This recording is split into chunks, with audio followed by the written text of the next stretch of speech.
Oh, okay, so this is Omoplata again. I know I taught it in the club, but we're just continuing on, refining it, and we're going to look at just two methods of getting into the Omoplata from closed guard.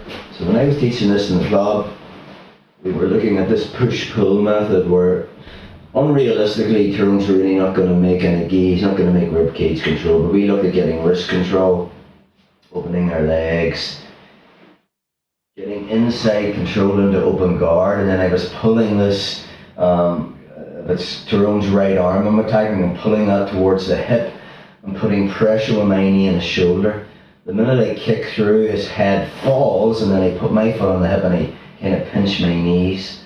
And we looked about how I could get his head to the mat or shoulder to the mat by kicking through into the Omoplata. The good thing about this setup was when I switched to elbow control, it's hard for Tyrone to control my bottom leg here because I still have wrist control. And if I extend this into his face, and then again we'll look about that concept of getting my head in front of my hips, using him as a support, and then from there curling this foot back to put tension on it. This one come underneath, and then I lean forward. I think putting tension in the arm is the best way to finish the Omoplata. But let's look at more, it's more likely if it's gi and I've thrown my close guard, he's gonna probably make, look, I didn't even tell him, he's gonna make this grip, and again he'll probably have a fist like that. If it's more like that, I can easily just break him down from here. So we don't want to turn his elbow to the outside. So how do we deal with this? So I'm going to make the cross grip, okay? My left hand comes in and grabs my wrist.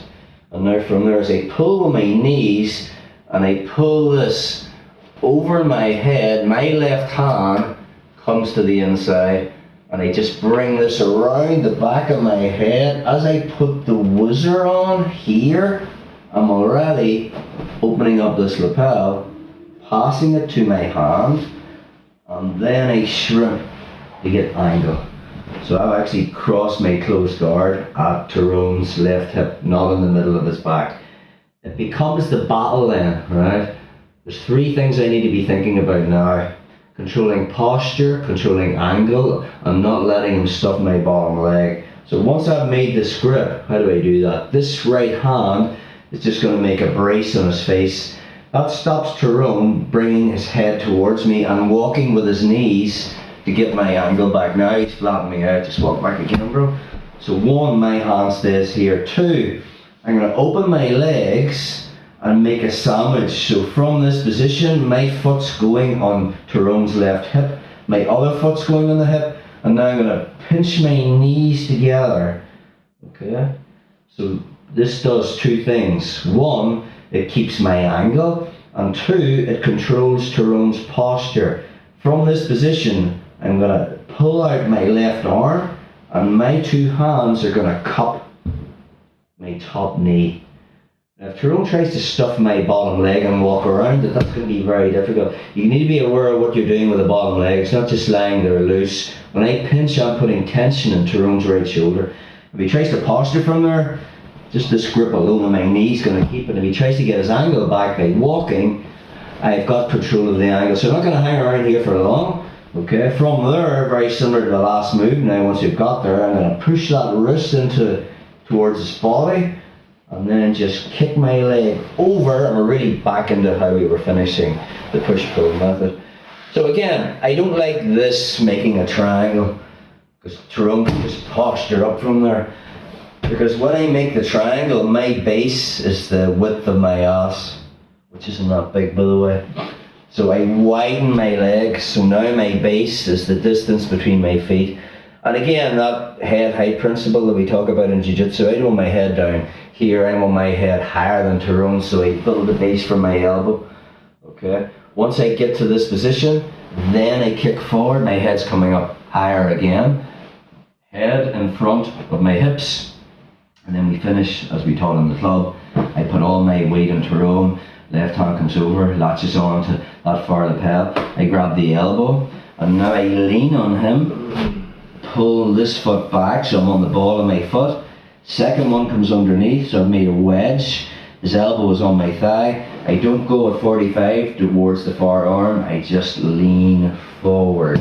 Another thing I want to be thinking about is, I don't want the friction of his gi on the back of his jacket here restricting me from bringing his fist to the back of his head. So I'm going to posture up straight. So there's space between my lat and his fist, and then I lean forward. Let's just get another angle on that one, bro. So you're here.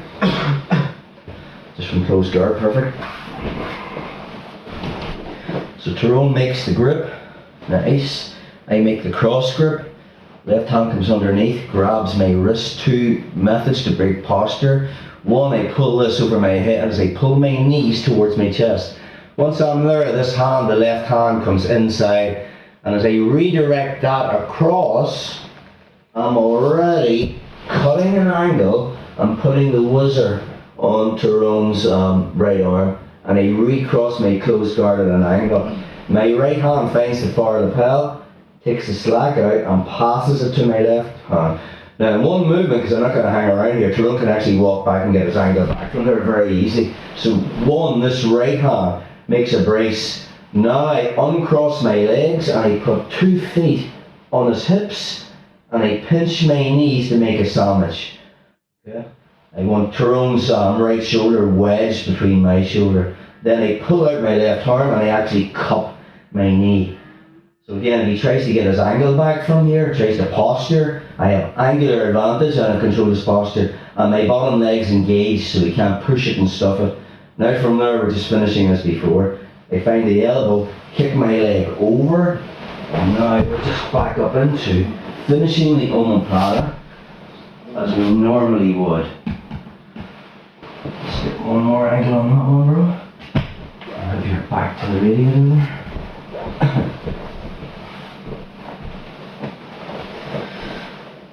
So, cross grip, wrist control, pull my knees, bring this over my head, inside hand comes in, and as I bring him down, I'm putting a whizzer on that arm and I cut an angle and I recross at the far hip.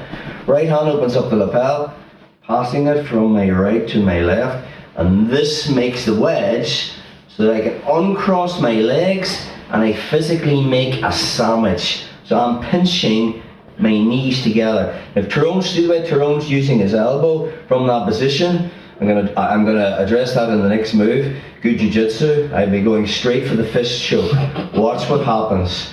He wants to, yes, but the minute he does that, because you'll always be getting reactions in jiu-jitsu. Anytime anyone's bugging this with their elbow and pushing down, it's messing my clamp. So this hand would find here and I just push in just to get that reaction. The minute he does, I've got it inside control. And now this comes out, I kick over, build a base, forward, put tension in the arm. 1, 2, 3. And that is our omoplata setup from close guard.